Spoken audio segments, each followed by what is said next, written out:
হাবড়ায় শীতের মৌসুমের শুরুতেই গাছের ছত্রাক সংগ্রহে হাজির এই গাছুড়েরা। কেন জানেন? প্রাকৃতিক উপায়ে তৈরি রঙের উৎস হিসেবে ব্যবহৃত হচ্ছে শিশু গাছ বা শিরীষ গাছে জন্মানো ছত্রাক। সাম্প্রতিক সময়ে তাই হাবড়ার বিভিন্ন এলাকায় দেখা যাচ্ছে ভোর থেকেই গাছের গায়ে জন্মানো ছত্রাক সংগ্রহে ব্যস্ত একদল মানুষ। তাদের কথায় এই ছত্রাক থেকেই তৈরি হচ্ছে ভেষজ রং, যা বর্তমানে বিভিন্ন হস্তশিল্প ও পরিবেশ বান্ধব পণ্যে ব্যবহার হচ্ছে।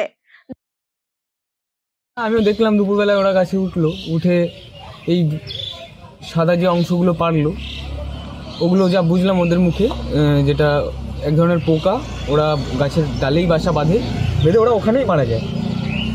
মারা গিয়ে ওর উপরে একটা তার উপরে একটা ফাঙ্গি জন্মায়, যে সাদা অংশটা আপনি দেখলেন, ওটাই ওরা পেরে নিয়ে প্রসেস করে আমি যতদূর ওরা বললো যে ওটা নিয়ে যায়, কেজি দরে কিনে নিয়ে ওটা পুরুলিয়া যায়। পুরুলিয়াতে ওটা প্রসেস হয়ে ওটা রঙে মানে কনভার্ট হয়ে মার্কেটে আসে।